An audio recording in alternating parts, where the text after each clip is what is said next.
Hey everybody, welcome to another edition of Ask Ron. It's a summer edition. Haven't done one in a couple weeks. We're about halfway through July, a little more than halfway through July. Uh, First question is going to be the main topic today, and it comes to me via Instagram from a young guy named Josh von Lockerenberg. Not sure what country Josh is from. Somewhere in Europe, I would think. Please give me some advice to building bigger and better biceps. I've been gymming, uses that as a verb, since grade 8, and I'm in grade 12 now. I train Monday to Saturday. My body does grow, but my arms take a really long time to grow. Before I start to answer the question, I'm very sure that in the comments below this, people who won't even watch this video are going to make fun of me and mock and say, I'm the worst person. Ron Harris is the worst person to be giving arm training advice because his arms suck. So, okay, I can see that logic. But on the other hand, I can tell you that the absolute worst person you can usually ask for arm training advice is the guy with the biggest arms, because 99 times out of 100, if not 100 times out of 100, that person just had spectacular arm genetics. Sometimes their arms were pretty big before they did anything. I remember Vince Taylor many years ago, one of the first interviews I remember doing or reading, where Vince said his arms were 17 inches when he only weighed about 150 pounds before he started training, before he ever touched a weight. They were 17 inches. So for him to get them from 17 to 20 or whatever they were, 21 maybe, I don't know, not that big of a deal, really, if you think about it. Somebody who went from like an 11-inch arm to a 20-inch arm, I'd be a lot more impressed with, and I'd want to know a lot more about what they did in terms of training, diet, even drugs, sure, to get there. Because people with great body parts, almost every time it's a genetic component responsible. I have two really good body parts. My chest is really good. My quads are really good. They always grew easily, no matter what I did. Didn't matter. And that's not to say that I don't know how to train them properly, because I had to basically become an expert in training over the years, because I made my living writing training articles, and I had to learn everything I could from as many different people as I could, asked a lot of questions, did a lot of reading, watched a lot of videos, trying to figure out how I could help everybody else reach their goals. And a lot of these guys, a lot of pros with these great body parts, either they don't train them at all, as in the case with a lot of guys with great calves. Mike Matarazzo is, the late Mike Matarazzo is well known for having the best calves ever. He did not train those calves, nothing. He never did a thing for them.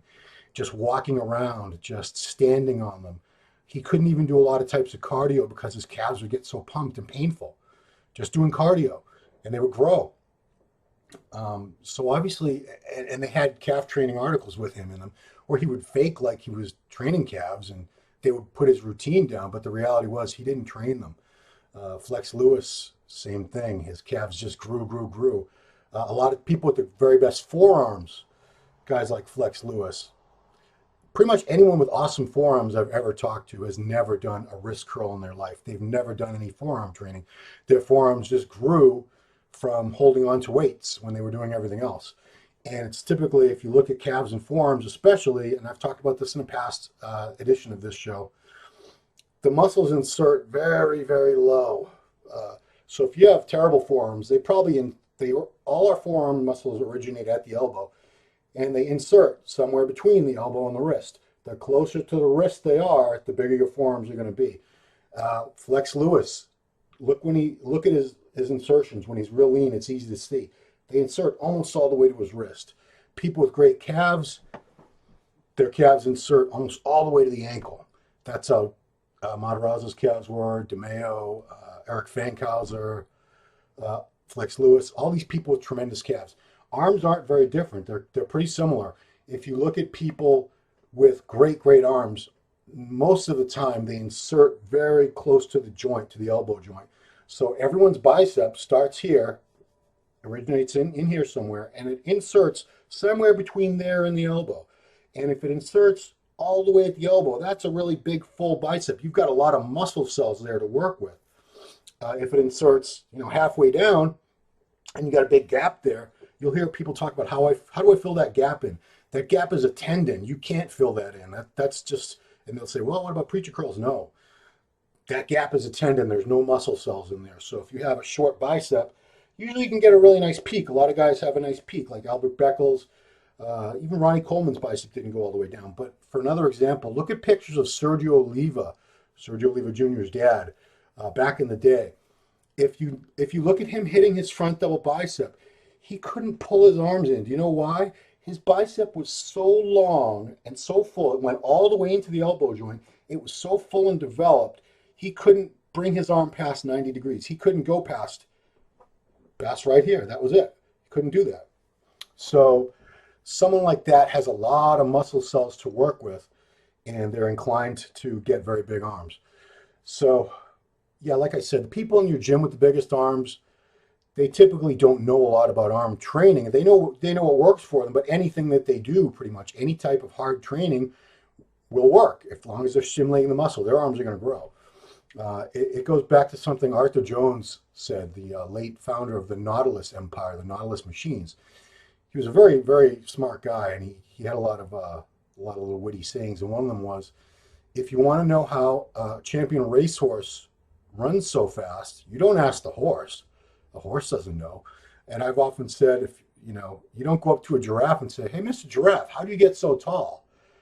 Giraffe doesn't know why it's tall. It's just, that's the way it's born. It was meant to be 15 or 18 feet tall. So you don't get height advice from a giraffe, and you don't get arm training advice from someone who either started off with big arms before they touched a weight, and there are people like that out there, or somebody who, the minute they started training, their arms just blew up. They just grew no matter what. Any type of curl, push down, anything stimulated arm growth in people with those kind of genetics. So yeah, my arms are pretty bad overall compared to people with great arms. There's no doubt. I'm not denying that one bit, but I have had to figure out ways to make my arms grow, and they have grown. I've had them up to 18.5 inches. They're, one's 18 and one's 17.75 now. But if I was heavier, a little more fat and water, they'd be a little bigger. And that's not very impressive because, these days everybody and their grandmother has 20-inch arms.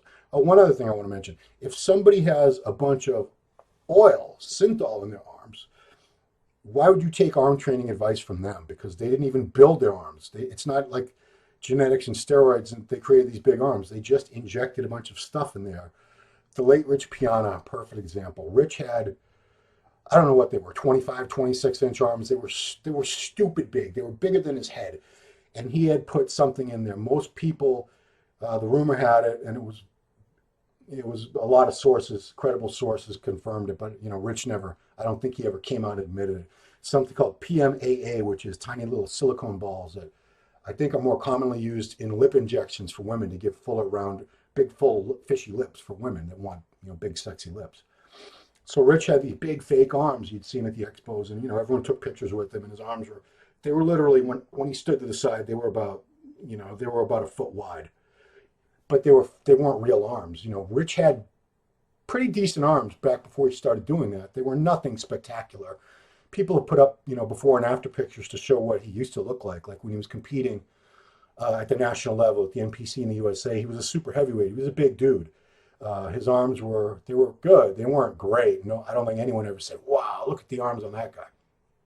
He was just a big, thick dude. But arms, they weren't standout body parts. Only when he started putting in whatever he put into them did they become this, sight to behold. And Rich, toward the end of his life, he made videos where he would encourage people to do this crazy thing. I think he wanted you to do like don't quote me because I don't really remember, but I didn't even watch the whole thing. He wanted you to do like curls and something, some arm training every night before he went to bed, like a bunch of high reps, and that was supposed to give you giant arms like him. But obviously, his arms were not the product of any training or even steroids. It was something that was implanted in the muscle. So let me go back. Now let me actually try to adjust the question and help people like Josh and the many people out there. So the first thing you need to know is, first of all, if you're only in 12th grade, you probably don't know for sure what body parts of yours And I looked at his pictures. He still does not have a lot of overall muscle. He only has a few pictures, but he's still a thin young guy.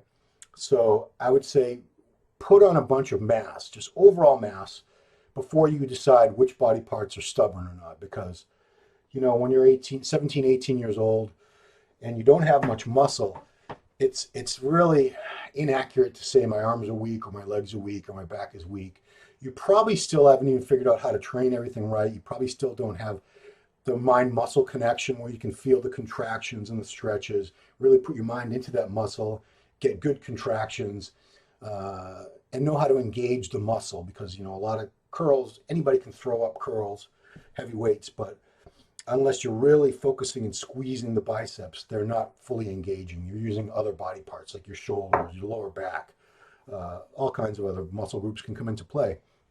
So the very first thing I would tell someone in that situation, a young guy, and it's like my son is in the same situation. My son's 18, he'll be 19 in September, and he's like 5'6", 135 pounds. He still needs to just put a lot of muscle on, overall muscle. So you do that by a lot of heavy compound movements. At that age, I would just be focusing mainly on compound movements, free weights, squats, bench press, deadlift, military press, barbell row, T-bar row, dips, chin-ups. If you want to throw in, obviously, some arm work, just stick with the basics, barbell curls, skull crushers. Dips are also great for triceps, close grip bench presses, chin-ups even. Close grip chin-ups are awesome for the lats and the biceps. They say they focus more on the biceps, and so I would do them toward the end. But anyway, you're probably not eating enough. I see with my son, the more I can get him to eat, the better his gains are, but he doesn't eat a lot. To get him to eat just even 3 meals a day, 3 good meals a day, it's a struggle. I have to be on his ass all the time. So someone in that situation who's young, I would say focus on heavy compound movements. Keep your reps between 8 and 10 for the most part. Try to get stronger. Try to feel the muscle working. Take rest days. He's saying he trains Monday through Saturday. So if that's 6 days in a row, especially being drug-free, which it looks like he is, and most people of that age are, which is as it should be. I don't believe people that age should be using steroids for the most part. Obviously, if you're competing at a high level and other guys are on steroids, you do what you got to do.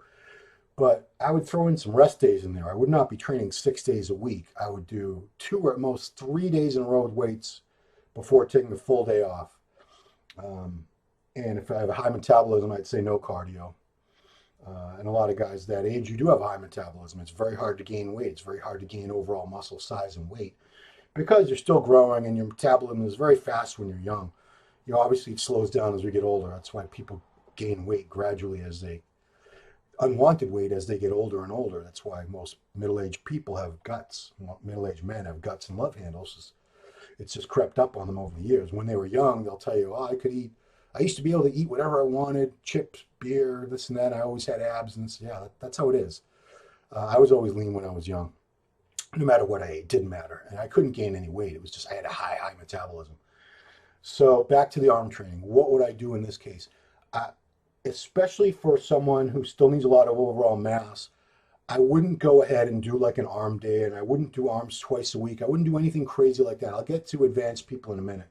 But for people still in that beginner to intermediate phase, focus on the compound movements.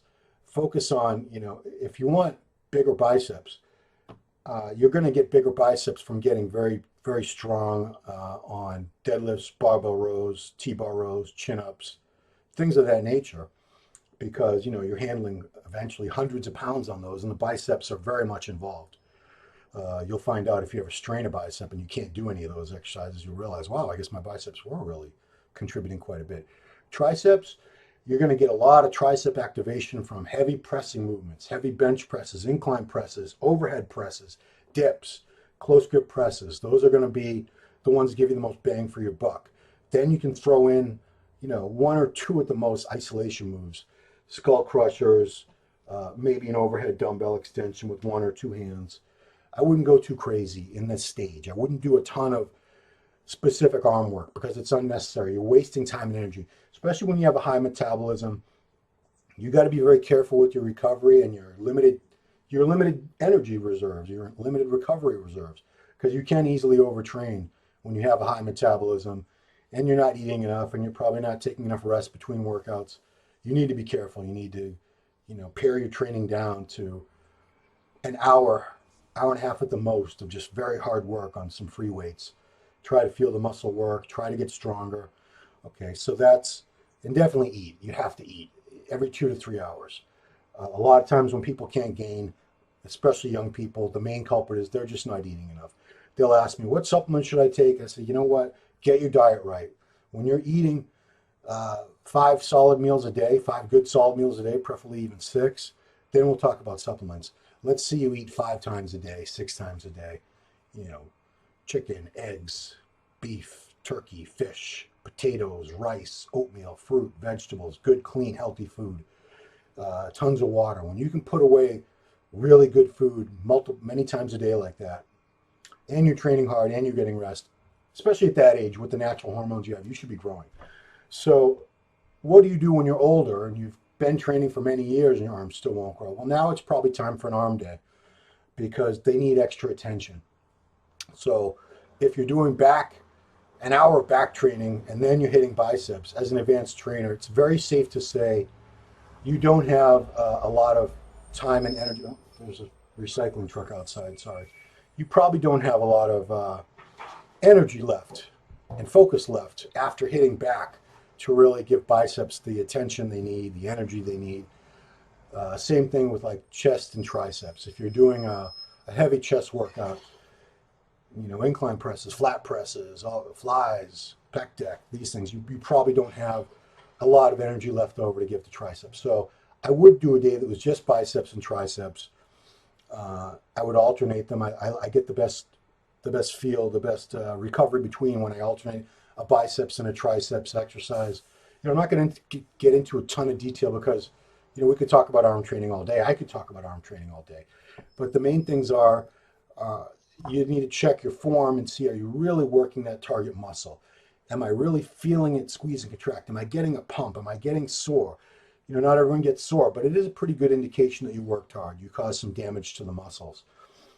And then afterwards, you need to give them time to recover. Some common mistakes I see a lot of times are people that don't understand how things sort of tie together. They will do biceps and then they do back the next day, which is a bad idea because now you're trying to use your back as your biceps as an assisting muscle group for back, and it's trying to recover from the bicep workout the day before, and you're compromised its ability to do that. Same thing with doing triceps and then doing either shoulders or especially chest the next day. Bad idea, because your triceps are trying to recover and now you got them assisting while you're pushing all kinds of heavy weight. Bad idea, don't do it. So I would do an arm day, a dedicated arm day. That's my best suggestion. As far as working it multiple times a week, there's different schools of thought, and there's no consensus on whether this is. Some people swear by it. Some people say that really helped when I worked my arms twice a week. Other people say, no, just do them once a week, but really focus on hitting them hard. I've tried it both ways, and I can't honestly say that one is better than the other. So it's really up to you. I'd love to sit here and say, because I would love to have much bigger arms, that train them 2 times a week or even 3 times a week, and that's the formula. It's guaranteed to give you bigger arms. Nothing's guaranteed to give you bigger arms unless you were born with these kick-ass arm genetics. That's, like I say all the time, it's not fair, but, life's not fair. Why are some people short, some people tall, some people are ugly, some people are very handsome or beautiful, whatever. Luck of the draw. Just be glad you're healthy and you can train and you have enough food to eat and you have a roof over your head. Things aren't that bad for you, really, if you put it in perspective. So, big arms. We all want bigger arms. Try a lot of different things. Try a lot of different exercises. Try everything out and see which ones you really feel the most. People will say, you have to do barbell curls or you have to do this. This is the exercise you have to do. If those exercises, you've tried them and you've really put a lot of time and effort into trying to make them work for you and they're just not giving you that right feel and they don't seem to be producing results, and don't keep doing them just because me or some article or someone at the gym says this is what you got to do. Find what works for you. Keep doing it. Doesn't matter if it works for me or the guy next to you at the gym. Whatever works for you is what you should be doing. It takes a lot of trial and error. You have to really pay attention and be meticulous. You write things down because it's easy to forget. Uh, Speaking of which, let me move on to another question from Ruben Brandon from New Zealand. Says, how do you manage to remember so much bodybuilding history and facts? Is it because you're a huge fan, because you're at so many events, or just naturally have a great memory? In my younger years, I did have a much better memory. I don't want to bum anyone out, but my memory is not what it used to be. I remember, high school and college, I didn't have to study a lot because I had pretty much a photographic memory. I could look over my notes, look through the textbooks or whatever, and when it came time to take the test, I could sort of see everything there and just write it down. And I was a good test taker. I was usually the first one done with the test, and usually I got, close, perfect scores a lot of times, or close to perfect scores. It was just a gift. As I gotten older, I don't really have it to that extent at all anymore. My late mother, she had Alzheimer's disease, so I don't know if I'm destined to get that eventually or not. I mean, I'll be 49 in September. I don't believe she started exhibiting real signs of it until she was in her 60s. So, I should have some good years left before things really take a turn for the worse. But in my younger years, especially because it was only men's and women's bodybuilding, and there weren't that many shows and there weren't that many pros, it was a lot easier for me to keep track and remember results of contests and who all the people were, how they did in various contests. I could say, Rich Gaspari took this place at this show. I could rattle off almost his entire career, and I could rattle off like the top 10 of the Olympia and things like that. A lot of shows I could rattle it off. I should say the guy who was the best at this that I knew was Dave Lieberman from Ohio. Dave was like a walking encyclopedia. He really knew all his facts and figures. Like some people can give you all the stats on baseball players and baseball games and teams. He was like that. He probably still is. I was never that good. I could hold my own for sure. These days, not so much. I still know a lot of the pros. There's so many pros now. I don't even know who they all are. I go to contests now to cover them, and I still run into people I've never heard of. And some of them look pretty good. I'm like, why have I never heard of this guy? It would take, I'm sure if I spent more time on social media and really investigated, I'd do a better job of keeping up with who's who. And the other divisions, we've got so many divisions now. The only ones I really keep a close eye on, to be honest with you guys, are men's bodybuilding, open bodybuilding, 212, and classic physique. Men's physique, I don't know who most of the pros are. I know the top guys by name, by face. I can recognize them. But when I go to cover the pro shows and the men's physique, I don't know who most of these guys are. Same with women's figure. Same with bikini. I don't want to sound callous, like I don't care, but I mean, it's hard enough for me in my dwindling memory to keep up with the divisions that I do the most coverage on, and that the MD readers and viewers have the most interest in. So that's what I do. But my memory's not that great anymore, and I confess, I still run into people, and it's embarrassing. Like I'll be at a show and I'll be talking to someone, and I know who they are, but the name doesn't come to me, and I'll say, "What was your name again?" And they'll usually laugh, and I'll say, "I'm sorry, my memory is horrible," and they'll tell me. This happens at every show, everywhere, every time I go to a contest. It happens. There's someone in front of me that I recognize them, and I know I should know the name. I have known their name in the past, but it just escapes me. So, Ruben, thanks for the vote of confidence, but my memory, not that great. I'm not that great of a historian. Giles Thomas, amazing historian. He knows so many facts, figures, and athletes. Peter McGuff, the living legend. I bow down. He knows, especially when we go back into the 70s, 80s, 90s. I don't know how many other guys there are out there in the industry that could rival his memory and his knowledge about all those contests and all those athletes. He was right there in the forefront. And moving on to the last question for today. This comes from Tom Kolodzic. Ron, how's your opinion about gaining mass after 44 years old? It's possible or depend on person? I think he was from Poland. I'm stuck a bit lately with gaining, even on cycle. Diet and workout is correct. It was working before. I'm stuck at 265 and not able to gain more. Well, I'd like to be stuck at 265.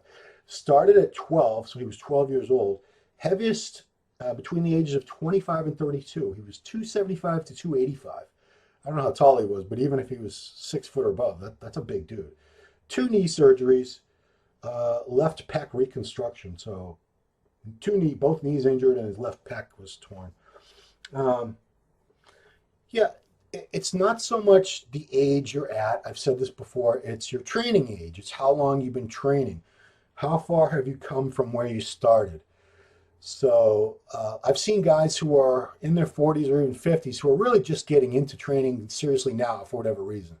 Men typically get into training and bodybuilding and weights and all that very young. I was 12, 13 when I started messing around with weights, and by 14 I was pretty consistent. Didn't know what the fuck I was doing, and wasn't training like back or legs for a few more years. But I was, I was really into it. I was lifting like every day, and I was just obsessed. I wanted to get bigger and stronger. So if you're 44 and you've been training since you're 12, and you already got up to 285 pounds, and I'm going to say for the sake of argument, he's about 6 foot. Who knows? But that's probably close to accurate. You're not going to gain more size, probably. We all have a limit as to how big we can get. Otherwise we'd all be big Rami. It's just not on the cards. So those limits are dictated mainly by genetics. You throw drugs in, and you can exceed your natural limitations. Definitely, of course you can. That's why people use drugs. It's to look and perform better than they could without drugs. So if you've been using gear for, a long time, and you've been training a long time, and you haven't gained in a long time, you're probably about where you're going to be as far as size and gains.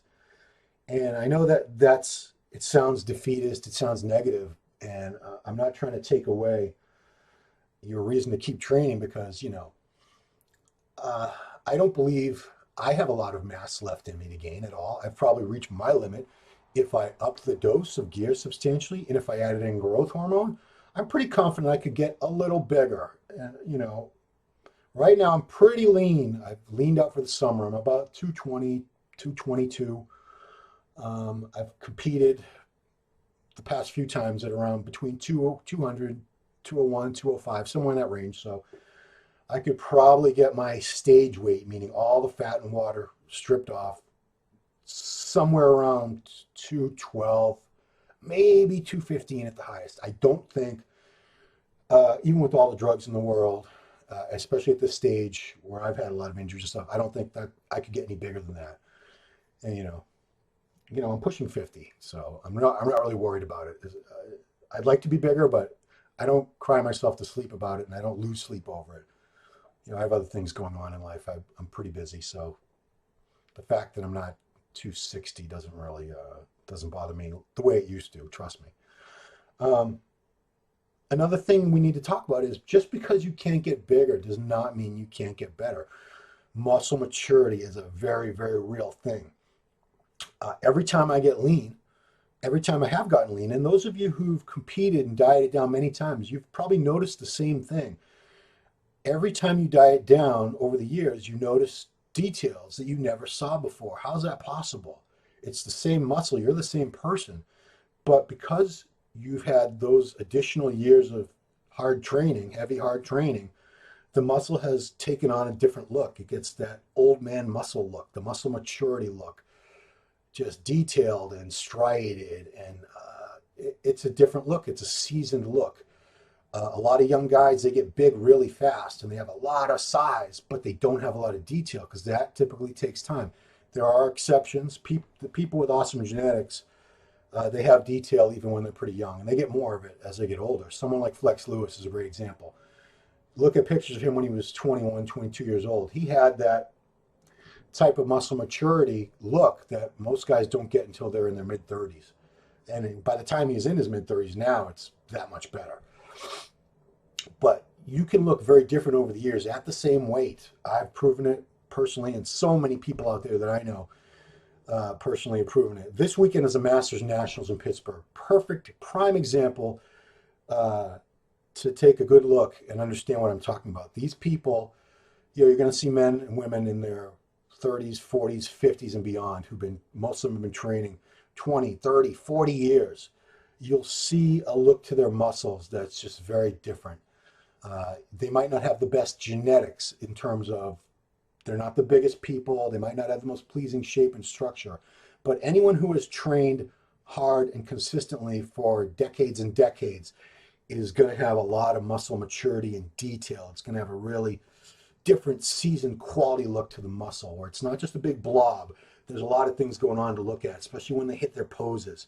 You'll see all kinds of splinters and cuts and splits, cool things going on with the muscles. And that's something to look forward to as you keep training, even if you can't get any bigger.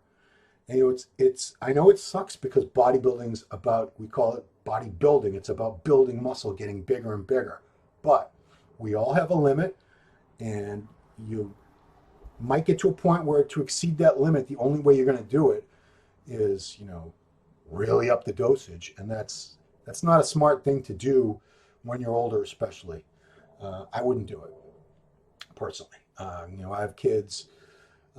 They're older. They're almost 19 and 24, but I want to see them grow up. I want to see my grandchildren. I want to see all that. And most of you guys, I know you're concerned with your health too, and you want to live long, healthy lives and enjoy life for as long as you can. So, I wouldn't go ahead and do something rash like that, especially in your 40s or beyond, just to put on a little bit more muscle. It's the cost benefit ratio is skewed way too far toward cost, toward risk. So I wouldn't even do it. But yeah, I would say to this gentleman, to other people in that situation, you're probably not going to get any bigger. If your training's, you probably figured out how to train right at this point. You know how to eat, you know how to rest, you're on gear, you're doing everything right. It's just this is what it is. What it is. You're as big as you're going to get.